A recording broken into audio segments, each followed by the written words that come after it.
Hello friends, ಬನ್ನಿ ಇವತ್ತಿನ episode ನೋಡ್ಕೊಂಬರೋಣ. ಈ ಕಡೆ ಮೀನವ್ರ ತಾಯಿ ಸಿಕ್ಕಾಪಟ್ಟೆ ಬೈಯೋಕ್ಕೆ ಶುರು ಮಾಡ್ತಾರೆ. ಮೀನನ, ನೀನು ಹೇಗೆ ಈ ಥರ ಮಾಡೋಕ್ಕೆ ಒಪ್ಕೊಂಡೆ?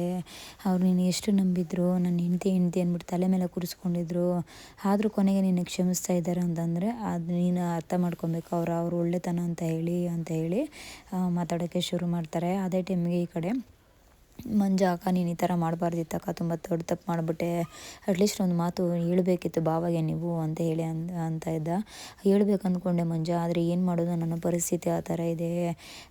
ಇವಳು ಯಾವಾಗಲೂ ನನ್ನ ತಂದೆ ಇಲ್ಲ, ತಂದೆ ಇದ್ದಿದ್ರೆ ಈ ಥರ ನನಗೆ ಇಷ್ಟಪಡೋ ಹುಡುಗನ ಕೊಟ್ಟು ಮದುವೆ ಮಾಡೋರು, ನಾನು ಅನಾಥೆ ಆಗಿಬಿಟ್ಟೆ, ಒಂಟಿ ಆಗಿಬಿಟ್ಟೆ ಅನ್ನೋರು. ಅದನ್ನು ಕೇಳಿ ತುಂಬಾ ಬೇಜಾರಾಗ್ತಾಯಿತ್ತು. ಅದಕ್ಕೆ ಮುಂದೆ ನಿಂತ್ಕೊಂಡು ಮದುವೆ ಮಾಡಿಬಿಟ್ಟೆ ಅಂತಾರೆ. ಅದಕ್ಕೆ ಈ ಕಡೆ ಮೀನಾ ತಾಯಿ ಇದ್ಕೊಂಡು, ಸರಿ ಆಯಿತು, ನನ್ನ ತಾಯಿಯಾಗಿ ನನಗೆ ನಿಮ್ಮ ಹತ್ರ ಗೌರವ ಇಲ್ಲ, ಆದರೆ ನಿನ್ನ ಹಸ್ಬೆಂಡ್ಗೆ ಒಂದು ಮಾತು ಹೇಳಬೇಕು ಅಂತ ನಿಮ್ಗೆ ಅನಿಸಿಲ್ವಾ ಅಂತೇಳಿ ಬೈಯೋಕ್ಕೆ ಶುರು ಮಾಡ್ತಾರೆ. ಈ ಕಡೆ ಕನಕ, ಏನೇ ಆಗಲಿ ನಾನು ಏನು ತಪ್ಪು ಮಾಡಿಬಿಟ್ಟಿದ್ದೀನಮ್ಮ, ಕ್ಷಮಿಸ್ಬಿಡು, ಆದರೆ ನೀನೇ ಅದನ್ನು ನನ್ನ ತಪ್ಪೇನಿದೆ ಅದನ್ನ ಕ್ಷಮಿಸಿ ನನ್ನನ್ನು ನನ್ನ ಜೊತೆ ಚೆನ್ನಾಗಿರುಮ್ಮ ಅಂತ ಅಂದಾಗ, ಚೆನ್ನಾಗಿರೋದ ನಿನ್ನ ಜೊತೆ, ಏನು ಈ ಥರ ಮಾತಾಡ್ತಾ ಇದೆಯಾ ನೀನು? ನನ್ನ ಅಳಿಯ ಮಂಟಪ ಬಿಟ್ಟು ಹೋಗಿದ್ದಾನೆ, ಅದು ನಿಮಗೆ ಒಳ್ಳೆ ವಿಚಾರ ಅಂತ ಅನಿಸ್ತಿದ್ಯಾ ಅಂತ ಹೇಳಿ ಬೈಯೋಕ್ಕೆ ಶುರು ಮಾಡ್ತಾರೆ. ಈ ಕಡೆ ಸರಿ ಅಮ್ಮ, ಏನು ಮುಂಜಾ ಇದ್ಕೊಂಡು, ಸರಿಮ್ಮ ಏನು ಮಾಡೋದು, ಈ ಕಡೆ ಮಾತಾಡ್ಕೊಂಡು ಕೂತ್ಕೊಂಡ್ರೆ ಇದೇ ತುಂಬ ಕಷ್ಟ ಆಗೋಗುತ್ತೆ, ಎಲ್ಲರೂ ವೆಯ್ಟ್ ಮಾಡ್ತಾಯಿದ್ದಾರೆ, ಏನು ಮಾಡೋದು ಅಂತೇಳಿ ಅಂದಾಗ ಈ ಕಡೆ ಮೀನವ್ರ ತಾಯಿ ಏನಾದರೂ ಮಾಡ್ಕೊಂಡು ಹಾಳಾಗೋಗಿ ಅಂತ ಒಂದು ಸೈಡಲ್ಲಿ ಕೂತ್ಕೊಂಡ್ಬಿಡ್ತಾರೆ. ಈ ಕಡೆ ಕನಕ ಬಂದು, ಅಮ್ಮ ನಾನು ಕ್ಷಮಿಸ್ಬಿಡಮ್ಮ, ನಾನು ತಪ್ಪು ಮಾಡಿದ್ದೀನಿ, ಇಲ್ಲ ಅಂತ ಹೇಳ್ತಾ ಇಲ್ಲ, ಆದರೆ ಏನು ಮಾಡೋದು ನೀನು ಹೇಳಮ್ಮ ಅಂದರೆ, ನಾನು ಮಾತಾಡಬೇಡ, ನನ್ನ ಅಳಿಯ ಬಂದು ನಿನ್ಗೆ ಆಶೀರ್ವಾದ ಮಾಡಿದ್ರೇ ಮದುವೆ, ಇಲ್ಲ ಅಂದರೆ ಈ ಮದುವೆ ನಾನು ಒಪ್ಪೋದೇ ಇಲ್ಲ, ನಿನ್ನಿಷ್ಟ ಏನಾದರೂ ಮಾಡ್ಕೊ ಅಂತೇಳಿ ಅಂತಾರೆ. ಅದೇ ಟೈಮ್ಗೆ ಈ ಕಡೆ ಸರಿ ಆಯಿತುಮ್ಮ, ಇವಾಗ ನಿಮ್ಮ ಅಳಿಯ ಬಂದರೆ ತಾನೇ ನೀವು ಒಪ್ಕೊಳ್ಳೋದು, ಸರಿ ಆಯಿತು, ನಾನು ಹೋಗಿ ಅವ್ರನ್ನ ಕರ್ಕೊಂಬರ್ತೀನಿ ಅಂತೇಳಿ ಅಂತಾರೆ. ಅದೇ ಟೈಮ್ಗೆ ಕಡೆ ಕನಕಾಕ, ನಾನು ಬರ್ತೀನಿ, ನನ್ನಿಂದ ಅಲ್ವ ತೊಂದರೆ ಆಗಿರೋದು, ನನ್ನಿಂದ ಅಲ್ವ ಬಾವ ಮನಸ್ಸಿಗೆ ಬೇಜಾರಾಗಿರೋದು, ನಾನು ತಪ್ಪು ಮಾಡಿರೋದು, ನಾನು ಹೋಗಿ ಅವ್ರ ಹತ್ರ ಕ್ಷಮೆ ಕೇಳ್ತೀನಿ ಅಂತ ಹೇಳಿ ಈ ಕಡೆ ಕನಕನೂ ಸಹ ಅಲ್ಲಿಂದ ಓಡೋಕ್ಕೆ ಶುರು ಮಾಡ್ತಾರೆ. ಮುಂದ್ಗಡೆಯಿಂದ ಹೋದ್ರೆ ಎಲ್ರಿಗೂ ಗೊತ್ತಾಗುತ್ತೆ, ಹಿಂದ್ಗಡೆಯಿಂದ ಹೋಗೋಣ ಅಂತೇಳಿ ಇಬ್ಬರು ಅಲ್ಲಿಂದ ಹೊರಡ್ತಾರೆ. ಈ ಕಡೆ ಮನೆಯವರೆಲ್ಲನೂ ಮಂಟಪದ ಹತ್ರ ಕೂತ್ಕೊಂಡಿರ್ತಾರೆ. ಈ ಥರ ಮಾಡ್ತಾರೆ ಅಂತ ಅಂದ್ಕೊಂಡಿರಲಿಲ್ಲ ಮೀನಾ ಮರಿ. ರಿಜಿಸ್ಟ್ರ್ ಮ್ಯಾರೇಜ್ ಮಾಡಿ ಅಂತ ಹೇಳಿದ್ದೆ, ಆದರೆ ಇವರು ರಿಜಿಸ್ಟ್ರ್ ಮ್ಯಾರೇಜು ನಾನು ಹೇಳೋದಕ್ಕೆ ಮುಂಚೆನೇ ಮಾಡಿಬಿಟ್ಟಿದ್ದಾರೆ, ಒಂದು ಮಾತು ಹೇಳ್ಬೇಕಿತ್ತಲ್ವ ಅಂತಾರೆ. ಅದೇ ಟೈಮ್ಗೆ ಕಡೆ ರವಿ, ಹೌದು ಸೂರ್ಯಗಾದರೂ ಒಂದು ಮಾತು ಹೇಳ್ಬೇಕಿತ್ತು, ಅವ್ನು ತುಂಬ ಮನಸ್ಸಿಗೆ ಬೇಜಾರು ಮಾಡ್ಕೊಂಬಿಟ್ಟಿದ್ದಾನೆ ಅಂತೇಳಿ ಅಂತಾರೆ. ಈ ಕಡೆ ಶಾಂತಿ, ಬಡ್ಕೊಂಡೆ ನಾನು ಓಡೋಗಿ ಮದುವೆ ಮಾಡ್ಕೊಳ್ಳಿ ಅಂದರೆ, ಬೇಡ ನಾವು ಆ ಥರ ಎಲ್ಲ ಮಾಡೋ ಹೆಣ್ಮಕ್ಳೆಲ್ಲ ಹಂಗೆ ಹಿಂಗೆ ಅಂದರೆ, ಇವಾಗ ಏನಾಯಿತು ಕತೆ, ಬೇಕಿತ್ತ ನಿಮಗೆ ಅಂತ ಹೇಳಿ ಬೈಯೋಕ್ಕೆ ಶುರು ಮಾಡ್ತಾನೆ.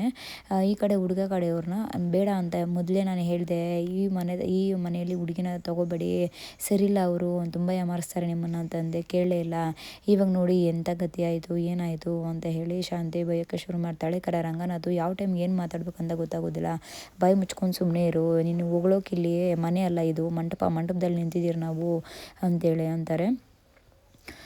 ಈ ಕಡೆ ಮನೋಜನು ಸಹ, ಹೌದೌದು ಎಂಥ ಕೆಲಸ ಮಾಡಿದ್ದಾರೆ, ಎಂಥ ಮೋಸ ಮಾಡಿದ್ದಾರೆ ಇವರು ಅಂತೇಳಿ ಮನೋಜನು ಮಾತಾಡೋಕ್ಕೆ ಶುರು ಮಾಡ್ತಾನೆ. ಸರಿ ಅಂತೇಳಿ ಈ ಕಡೆ ಅರುಣು ಮತ್ತು ಅರುಣ ತಾಯಿ ಇಬ್ಬರೂ ಸಹ ಹುಡುಗಿ ರೂಮಿಗೆ ಬರ್ತಾರೆ. ಏನಮ್ಮ ಇದು, ಇನ್ನೂ ಎಷ್ಟೊತ್ತು ವೆಯ್ಟ್ ಮಾಡಬೇಕು ಅಂದರೆ, ಹೌದಮ್ಮ ವೆಯ್ಟ್ ಮಾಡಬೇಕು, ನನ್ನ ಅಳಿಯ ಮಂಟಪ ಬಿಟ್ಟು ಹೋಗಿದ್ದಾನೆ, ಇವಾಗ ಎಷ್ಟೊತ್ತು ವೆಯ್ಟ್ ಮಾಡಬೇಕಂತ ಕೇಳ್ತಾ ಇದ್ದೀರಲ್ಲ ಏನು ಅಂತ ಕೇಳಿ ಹೇಳ್ತಾರೆ. ಹೌದು ಇವರು ಸಹ ನಿಮ್ಮ ಅಳಿಯನೇ ಅಲ್ವಾ, ಇವಾಗ ಇವ್ರಿಗೂ ಮೋಸ ಆದಂಗೆ ಆಗುತ್ತೆ ಅಲ್ವಾ ಅಂತೇಳಿ ಅಂತಾರೆ. ಹೌದು, ಆದರೆ ನನ್ನ ಅಳಿಯ ತುಂಬ ಬೇಜಾರು ಮಾಡ್ಕೊಂಡೋಗಿದ್ದಾರೆ, ಅವ್ರ ಮನಸ್ಸಿಗೆ ತುಂಬ ಬೇಜಾರಾಗಿದೆ, ಅವ್ರು ನಮಗಂತೂ ಎಷ್ಟೊಂದು ಮಾಡಿದ್ದಾರೆ ಅಂತೇಳಿ ಅಂತಾರೆ. ಅದಕ್ಕೆ ಅರುಣ್ ತಾಯಿ, ಹೌದು ಅವ್ರು ನಿಮ್ಗೆ ಮಾಡಿದ್ದಾರೆ, ನಾನು ಇಲ್ಲ ಅಂತ ಹೇಳ್ತಾ ಇಲ್ಲ, ಅದಕ್ಕೆ ನಮಗೆ ತುಂಬಾ ಗೌರವ ಇದೆ, ಆದರೆ ಈ ಹಳ್ಳಿನ ಬಗ್ಗೆನೂ ಯೋಚನೆ ಮಾಡಬೇಕಲ್ವಾ, ಒಂದು ಸ್ವಲ್ಪನೂ ನೀವು ಯೋಚನೆ ಮಾಡಿಲ್ಲ ಅಂತ ಹೇಳಿ ಅಂತಾರೆ. ಅದಕ್ಕೆ ಈ ಕಡೆ ಮೀನವ್ರ ತಾಯಿ, ನನ್ನ ಹಳ್ಳಿನ ಮರ್ಯಾದೆ ಹೋಗಿರೋದು ಮಂಟಪದಲ್ಲಿ ಎಲ್ಲರೂ ಮುಂದೆ, ನನ್ನ ಹಳ್ಳಿಯ ಮನಸ್ಸಿಗೆ ತುಂಬ ಬೇಜಾರಾಗಿರೋದು, ಅವ್ರ ಮನಸ್ಸಿಗೆ ತುಂಬ ಬೇಜಾರು ಬಿದ್ದು ಹೋಗಿದ್ದಾರೆ ಅಂತೇಳಿ ಅಂದಾಗ, ಸರಿ ಅಮ್ಮ ಆಯಿತು, ಈಗ ಇವರು ಸಹ ತುಂಬ ಮನಸ್ಸಿಗೆ ನೋವು ಮಾಡ್ಕೊಂಡಿದ್ದಾರಲ್ವ, ತುಂಬ ಮನಸ್ಸಿಗೆ ನೋವು ಮಾಡಿಕೊಂಡು ನಿಂತಿದ್ದಾರಲ್ವ, ಮಂಟಪದಲ್ಲಿ ಸುಮಾರು ಹೊತ್ತಿಂದ ಇದ್ದಾರೆ, ಇವ್ರಿಗೂ ಸಹ ಅವಮಾನ ಆಗುತ್ತಲ್ವಾ, ಇವರು ನಿಮ್ಮ ಅಳಿಯ ಆಗೋರೆ ತಾನೇ ಅಂತೇಳಿ ಅಂತಾರೆ. ಆಗ ಅವರು ಸಹ ಏನು ಮಾತಾಡದೆ ಸುಮ್ಮನಾಗಿ ಹೋಗ್ತಾರೆ. ಆಗಿದ್ದಾಗೋಯ್ತು, ಮಕ್ಕಳು ಜೀವನ ಬಗ್ಗೆ ಯೋಚನೆ ಮಾಡಿ ಎಲ್ಲರೂ ಬಂದು ನಿಂತಿದ್ದಾರೆ, ಇನ್ನೇನು ತಾಳಿಶಾಸ್ತ್ರ ಮುಗಿದ್ರೆ ಮುಗಿಯುತ್ತೆ, ಇವಾಗ ನಾವು ಒಬ್ರ ಮೇಲೆ ಒಬ್ರು ದ್ವೇಷ ಕರ್ಕೊಂಡು ಕೂತ್ಕೊಳ್ಳೋ ಟೈಮಲ್ಲ ಇದು, ಎಲ್ಲಿ ಅವರು ಅಂತಂದಾಗ, ಅವರಿಬ್ರೂ ಸಹ ಸೂರ್ಯಭಾವನ ಕರ್ಕೊಂಬರಕ್ಕೆ ಹೋಗಿದ್ದಾರೆ ಅಂತಾರೆ. ಸರಿ ಸೂರ್ಯಭಾವ ಎಲ್ಲಿದ್ದಾರೆ ಅಂದರೆ ಗೊತ್ತಿಲ್ಲ ಎಲ್ಲಿದ್ದಾರೆ ಏನು ಅಂತ ಅಂದ್ಬಿಟ್ಟು ಕರ್ಕೊಂಬರಕ್ಕೆ ಹೋಗಿದ್ದಾರೆ ಅಂತಾರೆ. ಈ ಟೈಮಲ್ಲಿ ಅವರು ಹೋಗಿ ಎಲ್ಲಂತ ಹುಡುಕ್ತಾರೆ, ಏನು ಅಂತ ಹುಡುಕ್ತಾರೆ ಅಂತೇಳಿ ಅಂತಾರೆ. ಅದಕ್ಕೆ ಗೊತ್ತಿಲ್ಲ ಎಲ್ಲಿದ್ದಾರೆ ಅಂತ ಹೇಳಿ, ಆದರೆ ಖಂಡಿತವಾಗ್ಲೂ ಹುಡ್ಕೊಂಬರ್ತೀನಿ ಅಂತ ಹೇಳಿ ಹೋಗಿದ್ದಾರೆ ಅಂತೇಳಿ ಮಾತಾಡ್ತಾರೆ. ಸರಿ ಫೋನ್ ಮಾಡು, ಎಲ್ಲರೂ ಕಾಯ್ತಾ ಇದ್ದಾರೆ, ಟೈಮ್ ಆಯಿತು, ಫೋನ್ ಮಾಡು ಫಸ್ಟು ಅಂತೇಳಿ ಅಂತಾರೆ. ಸರಿ ಆಯಿತು ಅಂತೇಳಿ ಮುಂಜಾನೆ ಸಹ ಟ್ರೈ ಮಾಡ್ತಾರೆ, ಆದರೆ ಫೋನ್ ಕನೆಕ್ಟೇ ಆಗೋದಿಲ್ಲ. ಈ ಕಡೆ ಸೂರ್ಯ ಬೇಜಾರಾಗಿ ಕೂತಿರ್ತಾನೆ. ಯಾಕೆ ಬಾಸು ಡ್ರಿಂಕ್ಸ್ ಇಟ್ಕೊಂಡು ಈ ಥರ ಕೂತಿದ್ದೀರಾ ಅಂದಾಗ ಯೋಚನೆ ಮಾಡ್ತಾ ಇದ್ದೀನಿ ಅಂತೇಳಿ ಸೂರ್ಯ ಅಂತಾನೆ. ಡ್ರಿಂಕ್ಸ್ ಕುಡಿಯೋಕ್ಕೆ ಯಾರಾದರೂ ಯೋಚನೆ ಮಾಡ್ತಾರೆ ಅಂದಾಗ ಹೌದು, ಇದರಲ್ಲಿ 3 ಡ್ರಿಂಕ್ಸ್ ಇದೆ, ಒಂದು ನಾನು, ಒಂದು ನನ್ನ ಹೆಂಡತಿ, ಮತ್ತು ಇನ್ನೊಂದು ಬಂದು ಸೆಂಟ್ರಲ್ ಬಂದಿರೋನು ಅಂತೇಳಿ ಅಂತಾರೆ. ಅಷ್ಟೇ ತಾನೇ, ಅದ್ರ ಬಗ್ಗೆ ಯಾಕೆ ತಲೆ ಕೆಡಿಸ್ಕೊತೀರಾ, ಕೊಡಿ ನಾನು ಹೇಳ್ತೀನಿ ಅಂತ ಹೇಳಿ. ಇದು ನೀವು ಇದು ಸೆಂಟ್ರಲ್ ಬಂದಿರೋರು, ಇದು ನೀವು, ಇದು ನಿಮ್ಮ ವೈಫ್ ಅಲ್ವಾ ಅಂಥೇಳಿ ಮಾತಾಡ್ತಾ ಇರ್ತಾರೆ. ಅದೇ ಟೈಮ್ಗೆ ಹೌದು, ಇವರು ಸೆಂಟ್ರಲ್ ಬಂದಿರೋ ಜೊತೆ ನಿಮ್ಮ ವೈಫು ಓಡೋಗ್ಬಿಟ್ಟಿದ್ದಾರೆ ಅಂಥೇಳಿ ಮಾತಾಡ್ತಾನೆ. ಆಗ ಸೂರ್ಯಗೆ ಏನು ಮಾತಾಡ್ತಾ ಇದೆಯಾ ನೀನು, ಏನು ನಡೀತಾ ಇದೆ, ಏನು ತೊಂದರೆ ಆಗಿದೆ ಅಂತೇಳಿ ಕೇಳೋದನ್ನ ಬಿಟ್ಬಿಟ್ಟು ಬೈಕ್ ಬಂದಂಗೆ ಮಾತಾಡ್ತೀಯ ಅಂತೇಳಿ ಅವನ ಮೇಲೆ ತುಂಬ ಬೇಜಾರಾಗಿ ತುಂಬ ಕೋಪದಲ್ಲಿ ಹೊಡೆಯೋಕ್ಕೆ ಹೋಗ್ತಾನೆ. ಅದೇ ಟೈಮ್ಗೆ ಈ ಕಡೆ ಕನಕ ಮತ್ತು ಮೀನಾ ಬರ್ತಾರೆ.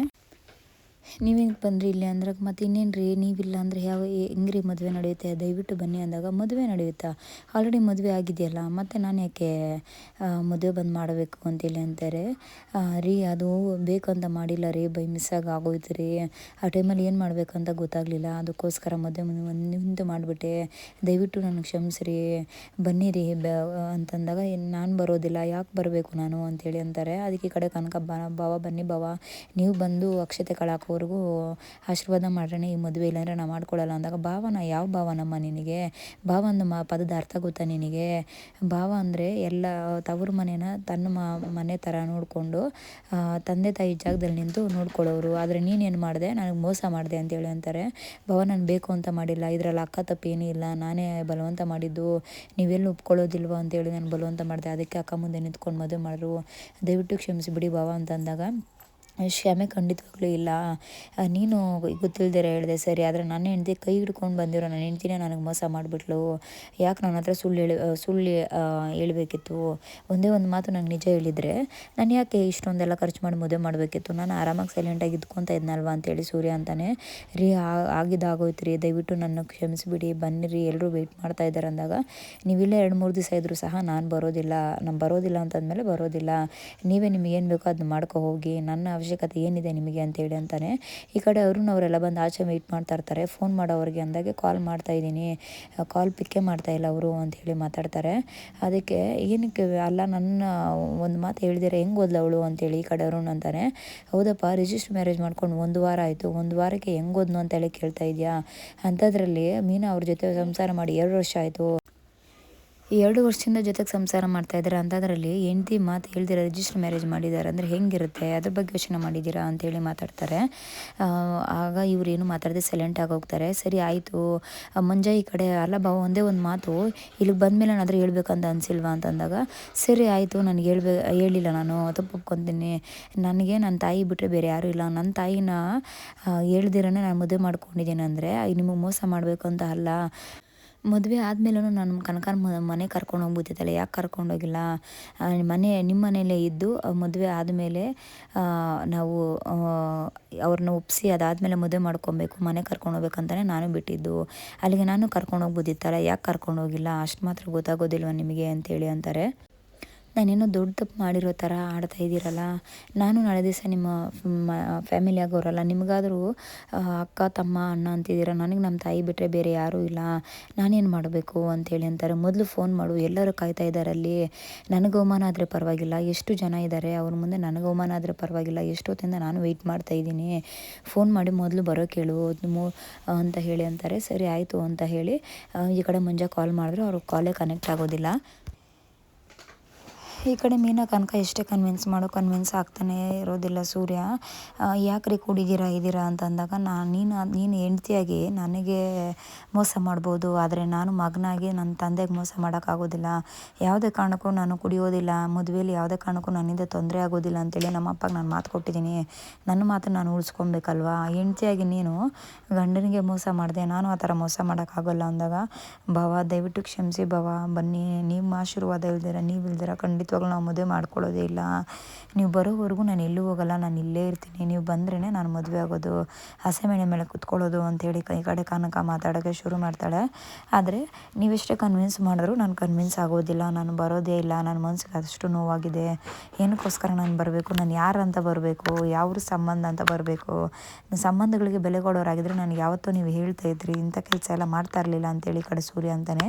ಈ ಕಡೆ ಕನಕ ಏನು ಮಾತಾಡ್ದೇನೆ ಸೈಲೆಂಟಾಗಿ ಇರ್ತಾಳೆ. ರೀ ದಯವಿಟ್ಟು ನಾನು ಹೇಳೋದನ್ನ ಅರ್ಥ ಮಾಡ್ಕೊಳ್ರಿ, ಬೇಕು ಅಂತ ನಾನು ಮಾಡಿಲ್ಲ ರೀ ಅಂತಾಳೆ. ಅಲ್ಲಿಗೆ ಇವತ್ತಿನ ಎಪಿಸೋಡ್ ಕಂಪ್ಲೀಟ್ ಆಗುತ್ತೆ. ನೆಕ್ಸ್ಟ್ ನಾಳಿನ ಎಪಿಸೋಡಲ್ಲಿ ಅಪ್ಲೋಡ್ ಮಾಡೋಣ.